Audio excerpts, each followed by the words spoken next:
Hi there, everybody. Thank you for joining for Just Ask Dr. Macie and Guests. I'm your host. I'm Dr. Macie Smith, the social gerontologist providing education, training, and caregiver coaching to help you and your families reach the next best level of care. So we are still in March, right? March is Social Work Month, and here on the platform, we are celebrating Black social workers who rock. This interview today is sponsored in part by Black Girls in Social Work. Speaking of Black girls in social work, we have a social worker who is very unique coming up on the platform today, Miss Roicia Banks. Miss Roicia is the founder and owner of Social Roots. You want to know a little bit more about Social Roots? Well, you're going to have to wait a little while because Roicia, we want to know more about your journey and how you became a Black social worker who rocks. First of all, thank you for being here and joining us today. We were talking offline about your cute background, but full transparency, whose background is that? This will be my man's background. Y'all heard that's her man's background. Does he know you're in there today? Yes, he's looking right at me, making sure that I'm giving him his credit. Okay, give him his credit. We'll shout him out later on too. But right now, it is all about you, honey. How are you joining us all the way from Arizona? I'm in South Carolina. You're in Arizona and you are out there killing it. Yes. I'm in Phoenix, Arizona. We are already into the beautiful 75, 80 degrees out here. So that'll last for about 2 weeks. Oh, Yes, and then we'll start getting the summer heat in April. So this is I our thought you were gonna say it's gonna start getting cold again. I was like, wait a minute. That y'all do that out in Arizona? No. It'll start warming up. So Phoenix, Arizona is actually where I was born. And I was born at the Indian Hospital. And then I was just raised throughout Arizona because I was in foster care.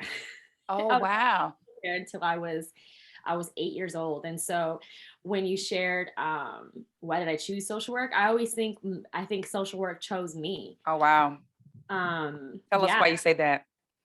Okay, so I am African American, Native American, and French descent, and my natural parents are living in Washington and Oregon.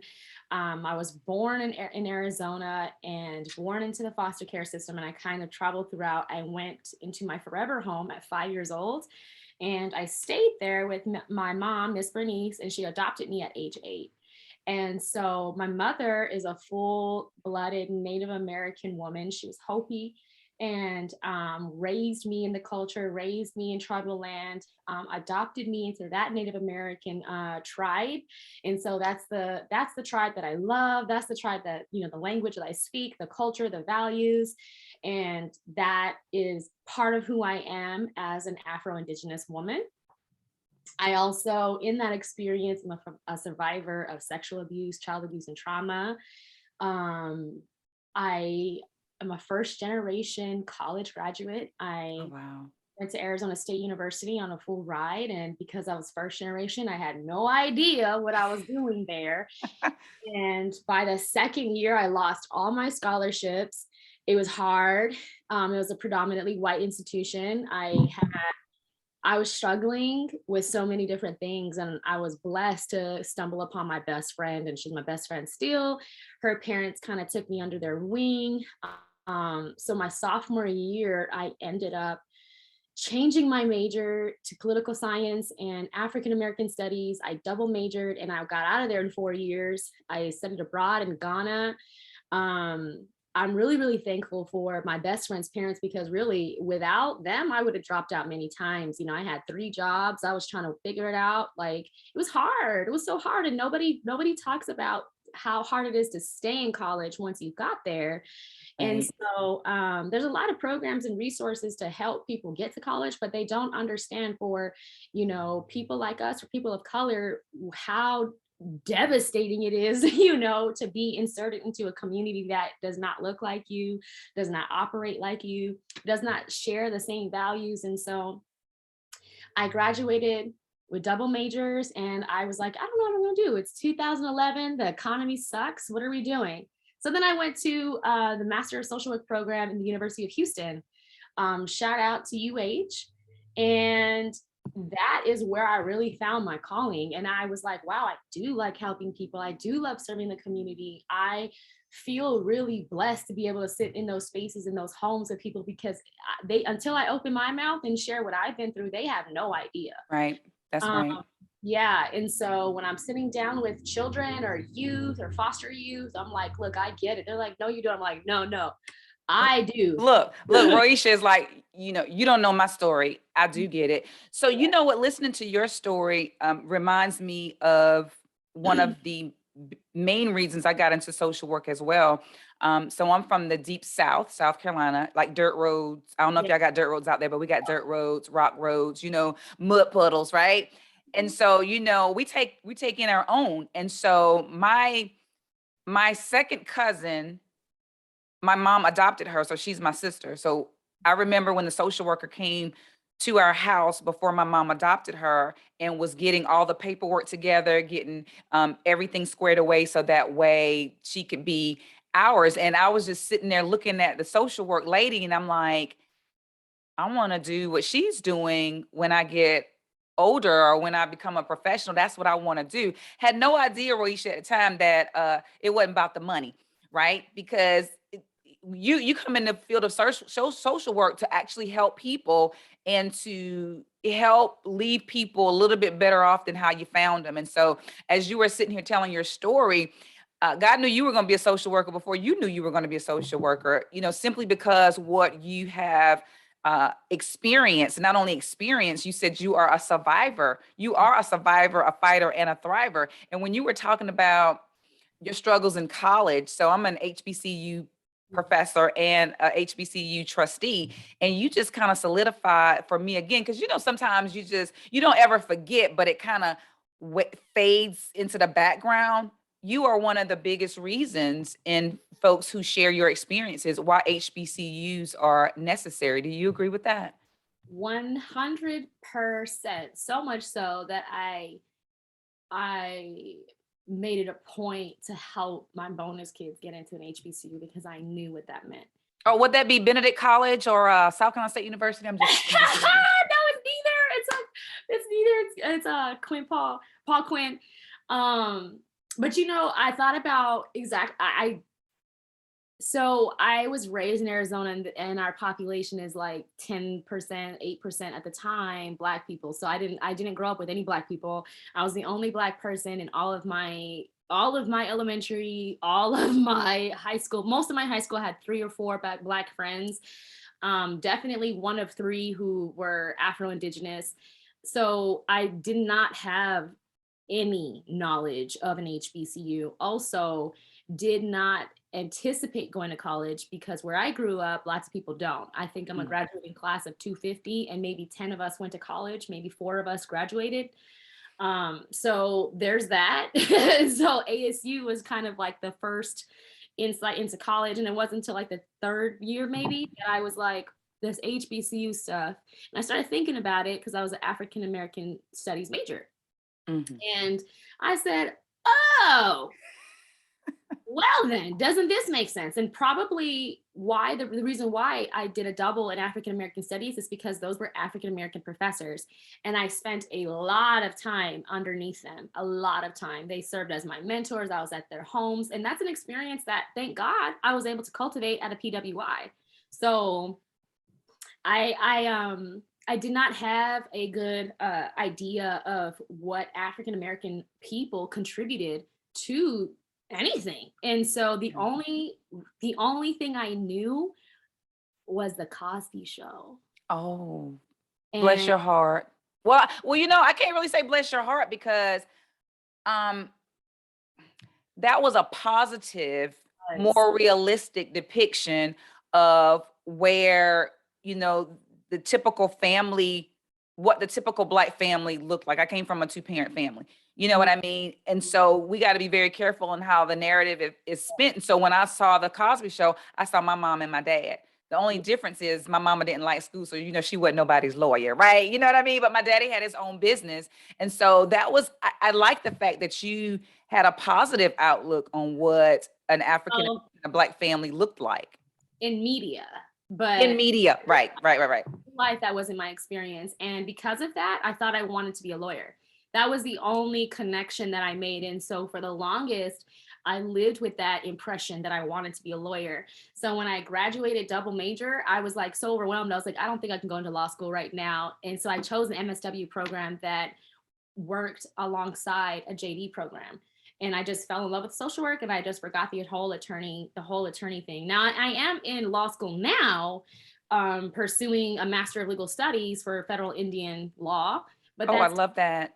yeah, that's only to better help me and my people because there's a lot of people don't know that there are nations inside of this nation, and that there are laws, and that there are differences, and that there are a whole people group. And so there's different relationships that tribal government have with the United States. And how am I going to be an uninformed social worker? Mm. You Yeah. know, so Yeah, I'm like, that doesn't go hand in hand. So you are perfectly positioned to make a major impact and change in that community. And I'll tell you too, it was I think I was in Miami or something, and we were going to a casino. And which one you're talking one of I forgot the name of it. It It's was a okay. Seminole, probably. Right. So I didn't even know that it was one until, that particular visit. And so one of my colleagues said, one of my friends said, something about going to the Indian jail. And I was like, the Indian jail? What is the Indian jail?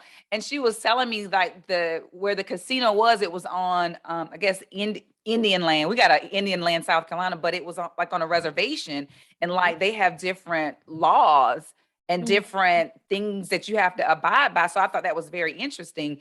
And then I started thinking about, I don't know if you know this or not, because you didn't grow up in the country, but in the country, like I would say the baby boomers and the traditionalists, those who were born in the 20s and the 40s, they always say, we Indian, right? We got Indian in us. And so my daughter, she was she was like 4 at the time. And my mama told her, like, well, we Indian because daddy was Indian and this, that, and the other. And so my daughter said, well, Nanny, what tribe was it? Yeah. And my mama was like, right, my mama, yeah. My mama was like, I don't know what you're talking about. I just know it's Indian. Look, so that actually brings me to a question because I teach social work courses and ethics and cultural competence, which is very important to me. And I have to break down what culture is because people just typically think that culture is ethnicity, religion and things of that nature. But tell me the difference between Native Americans and Indians, and is it a difference? Good, great question. Yes. Thank you. That's a great question. I'll be so happy to answer it. So, so the term Indian is a relationship term to the government. It is in the Constitution. And so anytime we talk about Native American tribes in relation to the government, you are going to hear Indian, because that is more of a political term, and it establishes a relationship between a people and a government. So, for example, I shared that I'm in the federal Indian law program. I hate saying that, but it is because people don't understand what that means. And it's like, why is she saying Indian? It's because it is a political relationship, government to government, if that makes sense. Yeah, and it does. If we think about Monaco in France, it's the same idea, except, they exploited us and our resources. So the Indian term is, anytime you hear that, it is a political relationship. I have a political relationship with the government because I'm a tribal enrolled member. Those of us who are not tribally enrolled, such as yourself, and you still have heritage, you would just be considered a Native American descendant, heritage, so to speak. I am a federally recognized Indian. So you get reciprocity. No, we could talk about that too. That is this is such a good conversation because there are so many stereotypes and misinformation. That is not the case. So the term. So if I refer to myself, I'll be Afro-Indigenous. If I refer to different tribes, I'm talking about Native American, I'm talking about Native, Indigenous. Those are the terms that I like to use. Now, if I'm talking about this tribe versus the government, I'll be like, this federally recognized Indian tribe, because of the political relationship it has with the United States. So that is like the clear distinction. And people often wonder, well, India from Indian, why are you guys still saying that? It's not us. That would be the federal government because of the Constitution. So that is clear. And people assume that because we are enrolled members of such federally recognized tribes, that there is reciprocity, that there is some type of restitution or reparations or whatever.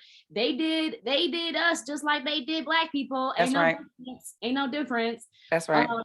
A lot of people don't even know. So like, say for example, there are different types of land across the United States. We are all in stolen land. That's first of all. Tell it, Roicia. We are all sitting on stolen land. However, the government has, you just talked about reservations. So that would be, we have clear distinctions of boundaries that say like, this is a reservation. Now, there are other plots of land that both the government and the federally recognized tribe manage. And those are like plot lands, like there's different types of lands. And so sometimes when you're taking a cruise, in the country or anywhere in the United States, you can see like, how come this side's not developed and how come that side is? Or how come this road, anything? It's because of the land. Who owns the land? Who is monitoring the land? Who is cultivating the land? A lot of times Native American people will not do anything with the land because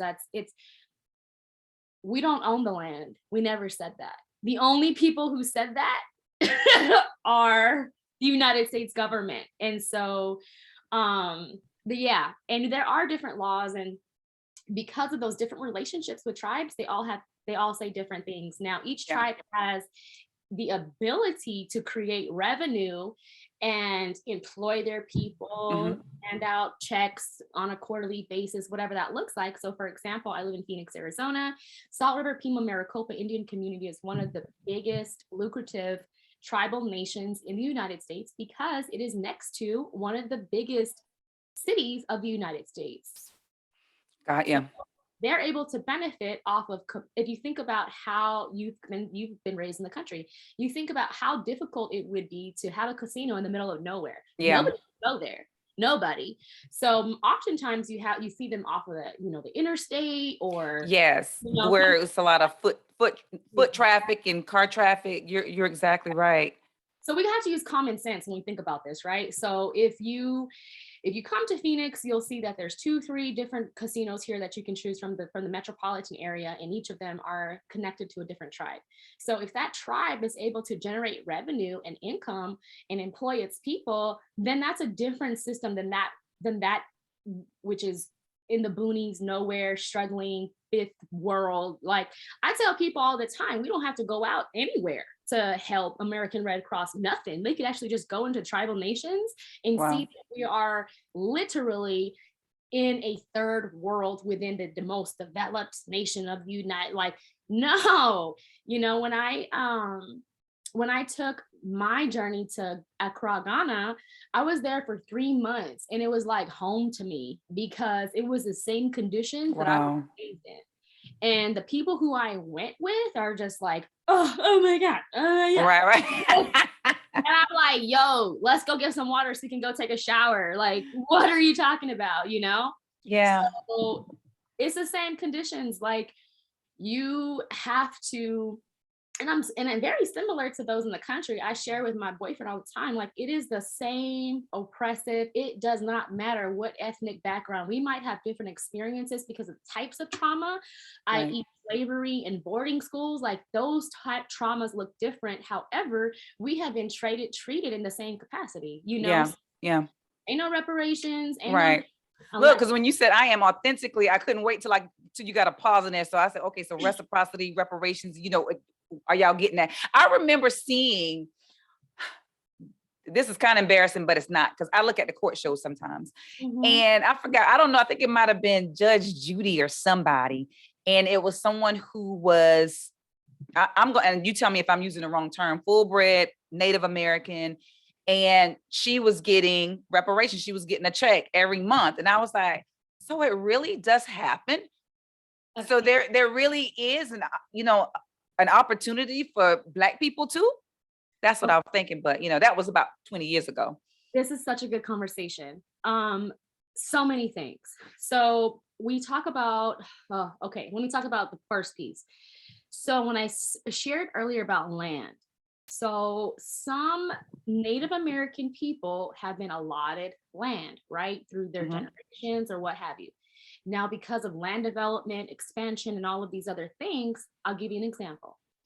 One person on my caseload, and I used to work for tribal government, was getting $12,000 every month because of her portion of land that Target wanted to use. So it's a land lease. And most of Native American people who receive any type of income outside of the government, outside of their government, is because of land usage. So one of the biggest opportunities that the state of Arizona took while in negotiations with tribal government here at Salt River, they wanted to build a freeway right across their land, right? And it's one of our major freeways here in the city. And that land lease to the state of Arizona allowed the tribe to start getting funds, start getting money. So after 10, 15 years of that 202 being built, we see that the neighboring tribe now has a casino. So once that casino was built and employed its people and was able to start, getting some type of economic revenue, then they built another bigger casino 20 years later, and it's so beautiful. It has a beautiful hotel. It's one of the best hotels I've ever stayed in around this world, around the world.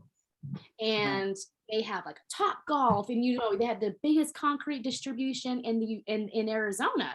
So one piece of land lease allowed the multitude of things to come to the tribe, right? And again, because it's next to Phoenix, they were cranking out money left and right. However, that's not the same case for those who are in isolated communities and isolated tribes in the middle of nowhere, Kansas, Nebraska, nobody's going over there. So it's just really different, right? And so because the tribe has a casino, they have a different relationship with the American government for tribes like mine who do not. So the only thing that I have ever received from my tribe, even when I went to school, I have student loans, don't get it twisted. That is the thing. Unless the tribe can afford to say, oh, our tribal member is going to school, let's support them. Other than that, they don't have money. They don't. Well, Roicia, it is clear where your passion lies. And I am excited to see where you land, where your feet land, where your advocacy lands, because you're going to do, and I know you're already doing great things, but you're going to do even greater things for not only your community, but for all marginalized communities. Now, tell us a little bit about Social Roots.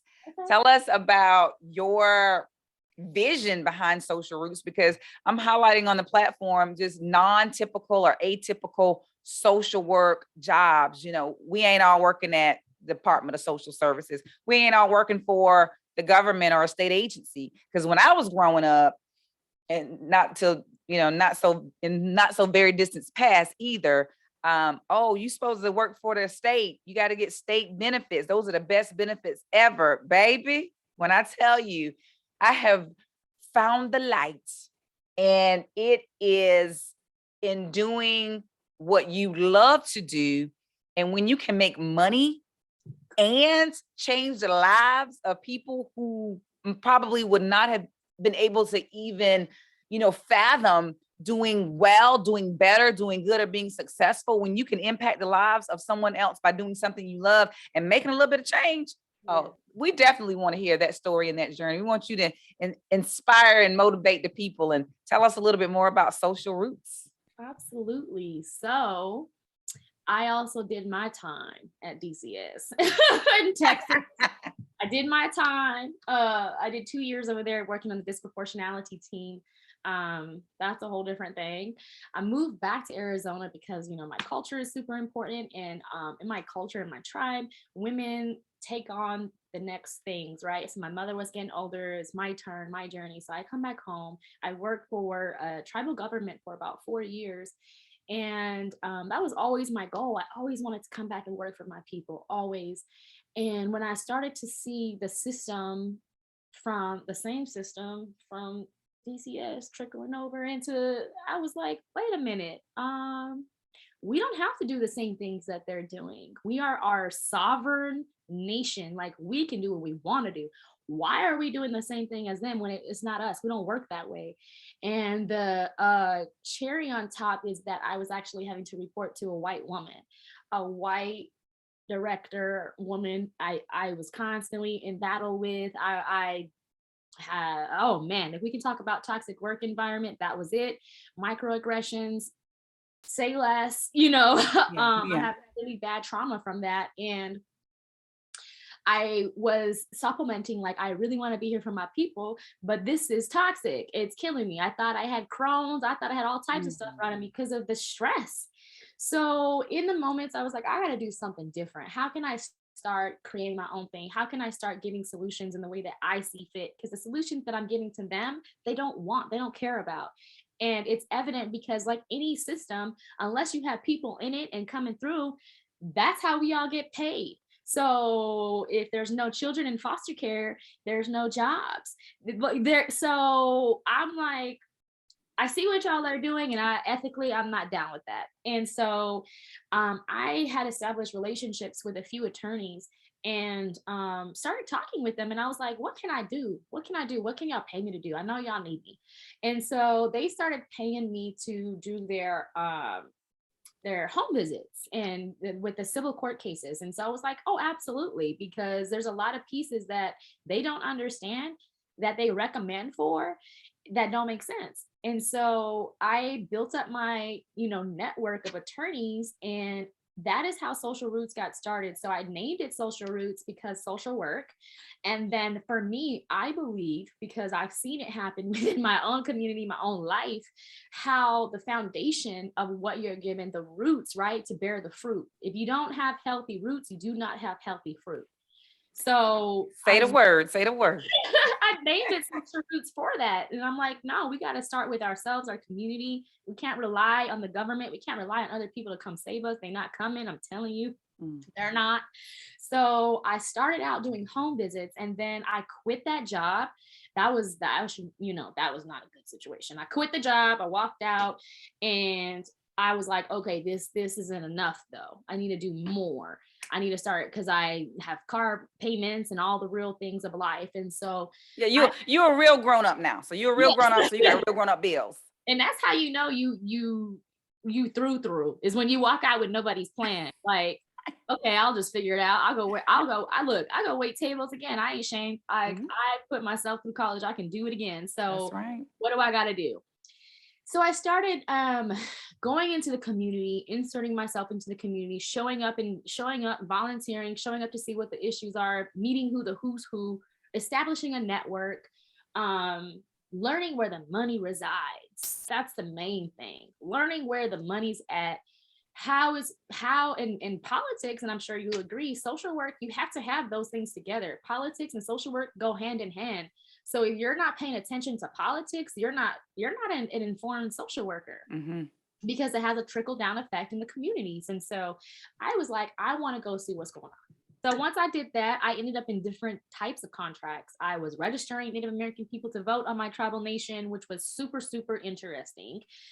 I said, if I ever get a PhD program, I want to probably bring in that, because that was crazy with the historical trauma, associated with the American government and tribal nations, in the same vein as African American people and our historical trauma with the government. Like that's another reason we don't participate in those processes, because of the harm that has been done to us. Right. So I started registering people to vote. Girl, anything. Can you do this? Yep. Because that's right. Social work is so broad. The master of social work programs are not cut and built the same as every other master program.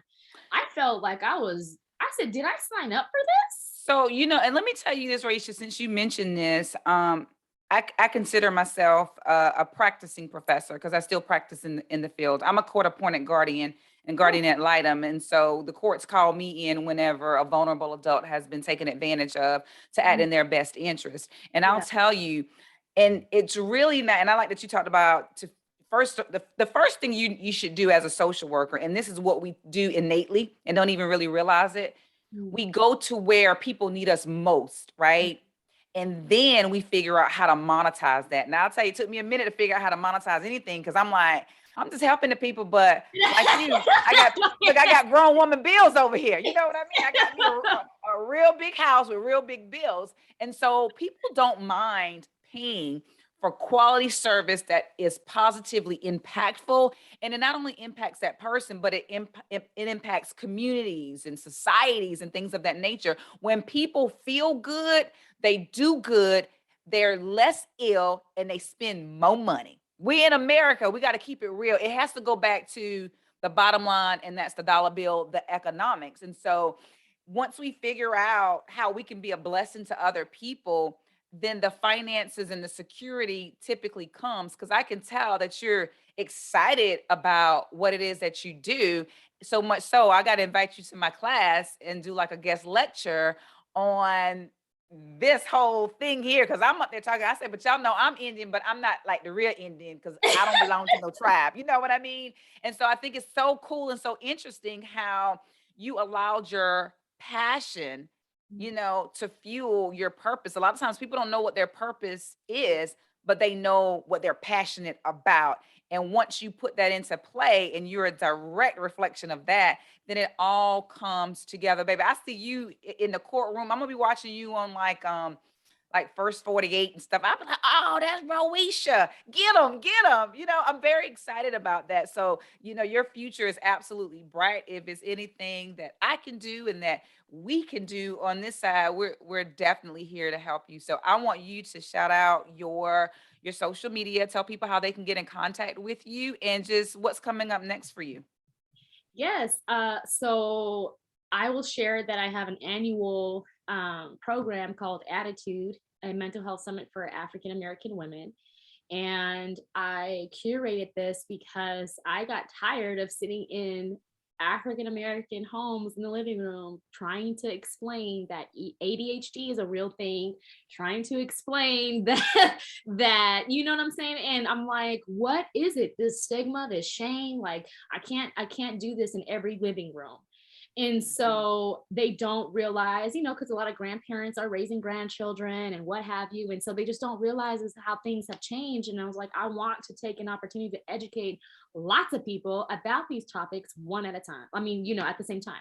So I created Attitude, which is an 8-hour, all day long African American mental health summit for women facilitated by Black women. And I should invite you to Oh, come be a speaker. To come be a I'm speaker. open.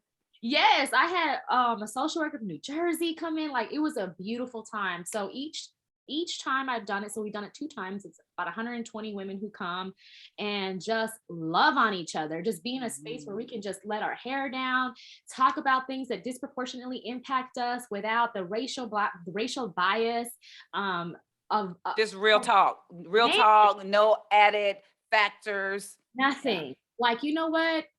Psychologist, Black woman, I need to have some questions here. Now, if somebody told me this is me and I need to, how can I? And also people signed up to get into therapy. So it's really a way to Wonderful. like break down all of these stigmas, all of these barriers. I invite people from the community who have their own practice to say, hey, this is a great opportunity for you to find your next clients. Come be a part of this. And so that's every January. You can find information online. It's a beautiful experience. And God is so good to me that each year it just keeps getting bigger and bigger and touching more and more lives. I still get emails today about people finally saying, you know what, I did this. Thank you so much. Another thing I do is Then to Amen, which is our wellness retreats. So we host international wellness retreats. The first one we did, Dr. Jamal Bryant was one of our keynote speakers. That was in Jamaica. The next one we're doing is in St. Lucia, which is going to be a Memorial Day weekend. It's always on Memorial Day weekend because I still have a full-time job. So I had to maximize That's right. dates and days off, but that's how we are as people too. Ain't nobody gonna take off no extra time. So, I'm like, I want our people to show up, and they show up for Memorial Day weekend. So the next one we're doing is going to be in Cabo San Lucas, Mexico. Real Talk Kim is one of the pastors. Village Auntie's gonna be there, and so many other. We're just going to love on each other and let our hair down and talk about these things and heal together in a place that most people want to go party, and most people want to go act crazy, and it's like, nah, it's a wellness retreat. We're going to come, be in serenity, ask questions, love on each other, and have a great time, do healthy fun. A lot of times we've never seen healthy fun be executed. You know what I'm saying? Right. We want to go out in Cancun and hot girl summer and all these things, not knowing what the impact it does to our body, mind, and soul when we come back home. Do you feel better? No, you don't. Right. So, probably guilty. Yes. you done dug yourself a bigger hole. So I do just different programmings like that because I'm a millennial. I love to travel. Traveling is if I didn't have to go to work every day to support my addiction to traveling, so I'm like, how can we do what we love? How can we make it more innovative? How can we bring culture to the people? How can we look outside of the Western ideas of how to heal? Go back to what we know as healing. What are we know? Well, it's community, it's fellowship, it's prayer, it's what I'm saying? And so look, prayer, appeal, and a therapist. How about that? Okay. Listen. If you need it, you got it. You know what I mean? And it's you make it okay. You normalize the conversation you normalize the conversation in a space that seems normal and that is normal to everybody. And so it makes it a lot more organic and natural to have the conversation about mental wellness, mental health, things that are bothering you, making it okay and being okay with being transparent. It's strength in transparency. Lord knows it is. And so you make it okay because y'all millennials, I'm telling y'all just take off. I'm a Generation X, so I vacillate between the Gen Ys and that's my man too. That's me. I can move and shake, and then I'm a gerontologist. So I can move and shake with the best, but you always got to have a millennial on your team. I have at least one millennial on my team, and I have at least one baby boomer and traditionalist. You got to be well centered. Give us your social media tags. Oh yes, Social Roots LLC. That is across the board: Facebook, Instagram. I wish I liked Twitter enough. I don't. I've been trying. I try. I mean, I'm there, kind of, sort of, but so that's really the basics, and I'm so easy to get a hold of. You guys can Google me, DM me. My number's out there. I don't have no secrets. I'm just here trying to move. So. Well, Roicia, I got a feeling that you're gonna be getting just a little bit more busy after today. You have an energy and a fire that is very, very infectious. And I'm so thankful to Black girls in social work for connecting us. We had Bodico Simon on with us last week, and she rocks, of course. And next week, we're going to have a male. I'm actually going to connect you with him, Earl Martin, who is a male Black social worker killing it in North Carolina. And so y'all making Auntie proud. I guess I could be Auntie. Yeah. And I'm going to be sis. Y'all making sis proud. Good. I'm like, you can be whatever you want to be, girl. You look good. Oh my God. I had somebody come and say, they said something about, my big sis this. And I was like, well, dude, man, you like the same age. You know what I mean? What are you doing? But I'm okay with that. That's a sign of respect. That's what it's about. Thank you so much, dear, for coming and sharing your story. For some reason, I'm feeling a part too, because I have so many questions, and my daughter is in the back, and I'm gonna tell you what she wanted me to ask you, right? I mean, it was a heavy question. I was like, that might be for round 2, but I'm gonna ask the question. I'm gonna let it marinate, because she's been asking questions since she was 4. She was like, how are the Native Americans preserving their native land through climate control? Not climate control, but through climate change. How are they preserving their natural land through climate change? I was like, dang, that was a good question. I said, I'll ask her, but she can tell us later. You look, what you say, Risha? I got that too. That's not a problem. Well, look, we're gonna save that for next time. Thank you again. Happy Social Work Month. And Yes. continue to Thank be you. a Black girl, Black social worker who rocks. Thank you. You too. God You're bless. welcome. And to those of you out there, see you next time.